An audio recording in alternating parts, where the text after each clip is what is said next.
A long time ago, a wealthy Middle Eastern executive, Faris Abbas, made a decision that would come back to haunt him in the most unexpected way. He had a brief relationship with his African housekeeper, Imani, and when she became pregnant, he dismissed her without a second thought. He believed that by erasing that part of his past, he could continue climbing the corporate ladder. However, he never imagined that years later he would be forced to confront a truth that would completely upend his life. Faris lived in an opulent penthouse where grand chandeliers shone against the Dubai skyline. As one of the most influential figures in the region, his power spanned oil, finance, and luxury real estate. Every detail of his life was meticulously controlled and kept free of emotional entanglements, except for one secret he had buried long ago.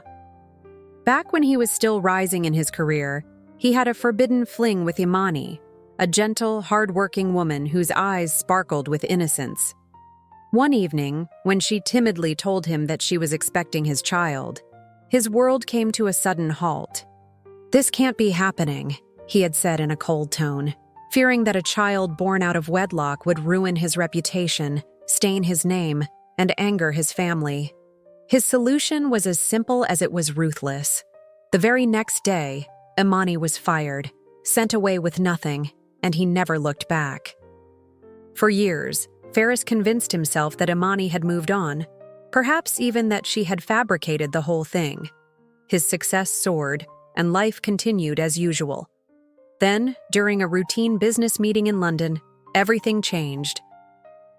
Faris was there to finalize a multi-million-dollar investment deal, a strategic partnership with one of the fastest-growing tech companies in Africa, when the assistant to the CEO walked into the room. A young man, tall with dark skin and remarkably intelligent eyes, immediately struck Faris as familiar. The young man introduced himself. "Good afternoon, Mr. Abbas. My name is Jamal Hassan." In that instant, Faris's heart pounded as he noticed Jamal's features bore an uncanny resemblance to Imani's. The same defined cheekbones, the intense gaze, and a quiet strength that spoke volumes. Could it really be his son? Faris sat there, his fingers gripping the edge of the polished table, as the room filled with executives discussing numbers and projections that soon became mere background noise.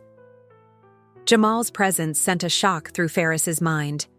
The similarities were undeniable, and though he had long assumed Imani was gone for good, here was a living reminder of the past.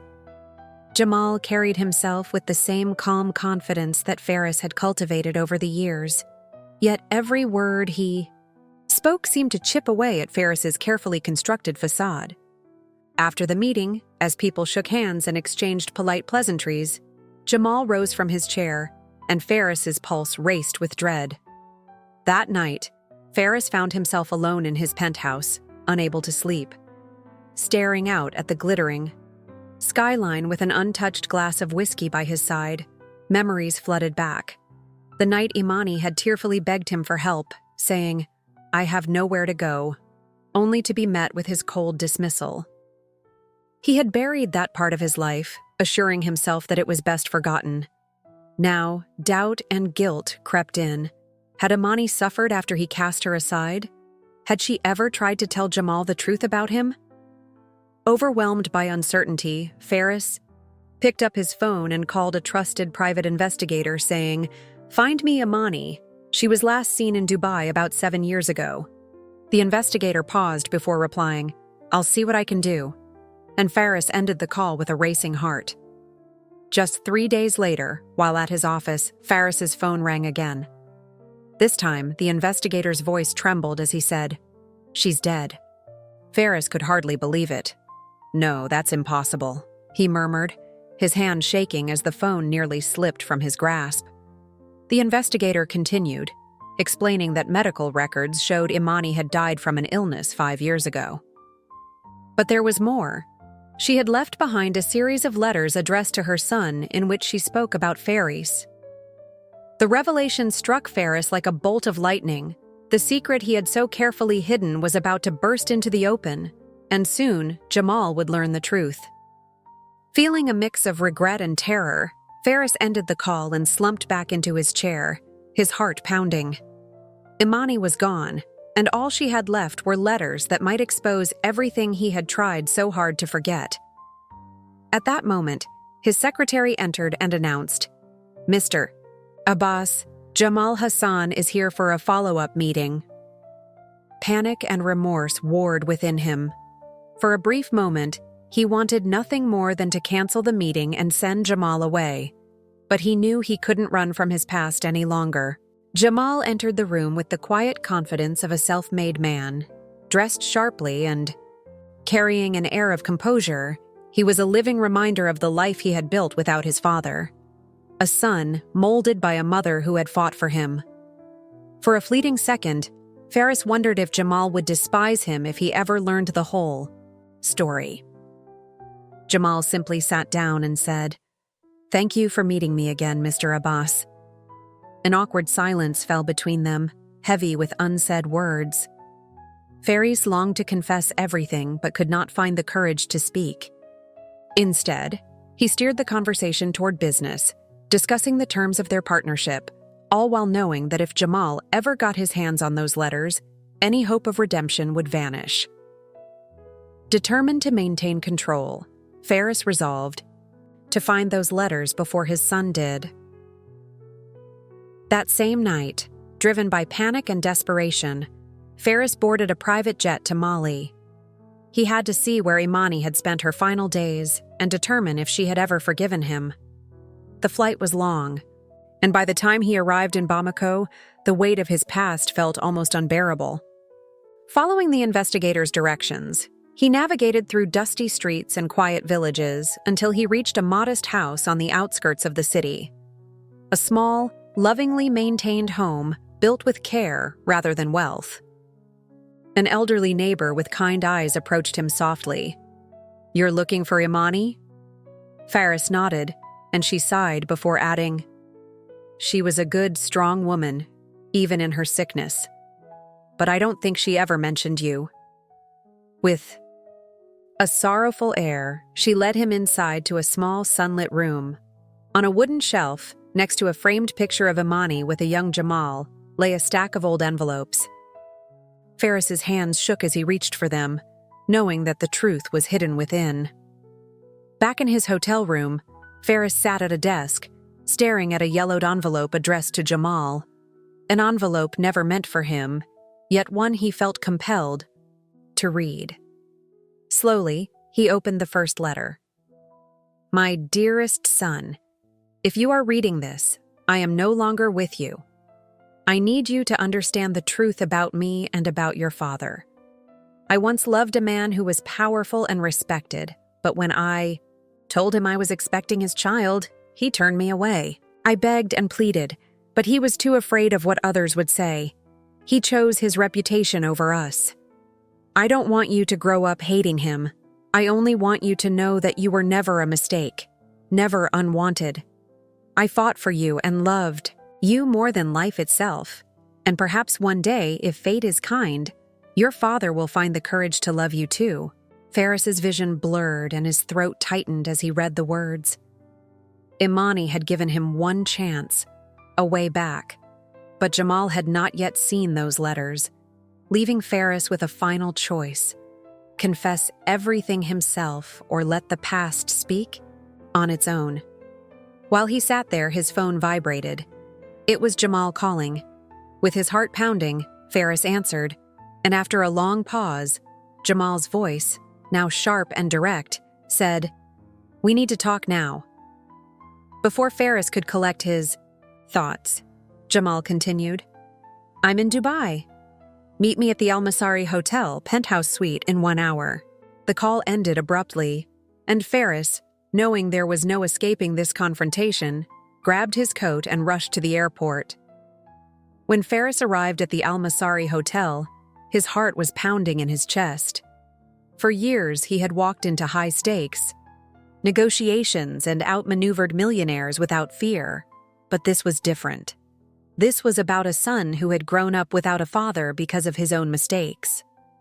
As the elevator doors opened onto the penthouse level, Ferris stepped into the suite where Jamal stood near the floor-to-ceiling windows, gazing out at the city.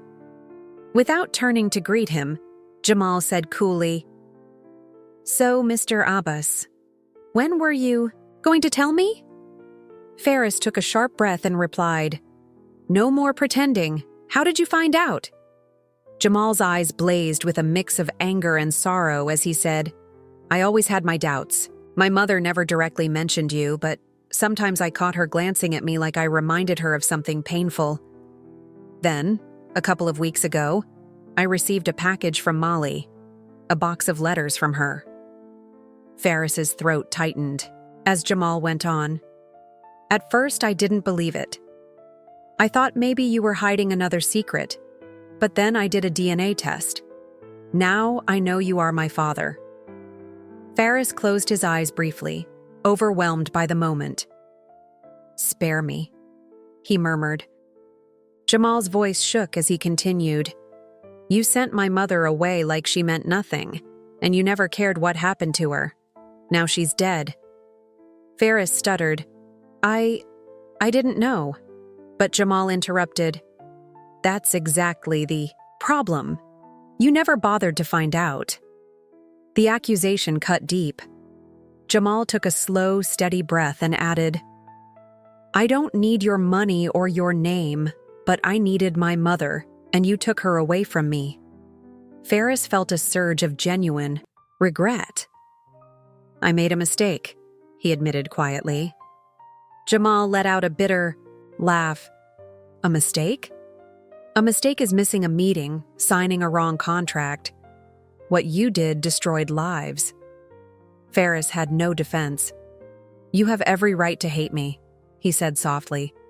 "But I want you to know I'm not the same man I once was." Jamal folded his arms and asked, "Then why should I believe you?" Ferris hesitated, realizing he hadn't truly changed, at least not yet, but he longed to. After a long silence, Jamal said, "We'll see," then grabbed his coat and walked toward the door. Before leaving, he added, "Visit my mother's grave. If you really have the guts, come with me." The door closed behind him, leaving Ferris torn between his past and the chance to rebuild a relationship with his son. Sitting in his car with white-knuckled hands on the steering wheel, Ferris drove to a quiet cemetery on the outskirts of Dubai. The thought of stepping inside and standing before Imani's grave filled him with dread. For years, he had pretended she didn't exist. Now he had to face the consequences of his choices. When he arrived, he saw Jamal already there, standing, silently in front of a headstone with his hands in his pockets. Taking a deep breath, Ferris got out of the car and walked slowly toward him. As he approached, Jamal said, "You took long enough." Ferris managed, "I wasn't sure you wanted me here," to which Jamal replied, "I don't, but you should be here." A long silence followed until Ferris finally looked at the headstone bearing the inscription, "Imani K, loving mother, strong woman, gone too soon." The impact hit him hard. "I didn't know she was sick," Ferris whispered, and Jamal's expression hardened. "Because you never checked." With no defense left, Ferris admitted softly, "I was a coward. I thought that by erasing her from my life, I could erase my mistake." Jamal's eyes narrowed as he asked, "Was I a mistake too?" The question stung deeply. "No," Ferris replied firmly. "You were never a mistake." In that moment, as Ferris looked back at the grave, with a trembling voice, he said, "I should have protected both of you." For the first time, he spoke not as a distant businessman, but as a flawed man filled with regret. Jamal met his eyes and asked, "Why are you here? Is it guilt, regret, or do you actually care?" Ferris met his son's gaze and replied, "I don't deserve to call myself your father, but I want to try to be one if you'll let me." After a long pause, Jamal said, "We'll see. I'm not ready to walk away yet." And there was a fragile hint of hope in his tone. Later that evening, Ferris sat alone in his penthouse, watching the city lights twinkle below as the events at the cemetery replayed in his mind. For the first time, he had spoken to his son as a man burdened with flaws and regret, rather than as a cold businessman. Then his phone buzzed with a message. "Meet me tomorrow. I have something you need to see." His pulse raced, wondering what final test or revelation awaited him. The next day, Ferris arrived at a sleek, understated restaurant with floor-to-ceiling windows offering a breathtaking view of the illuminated city.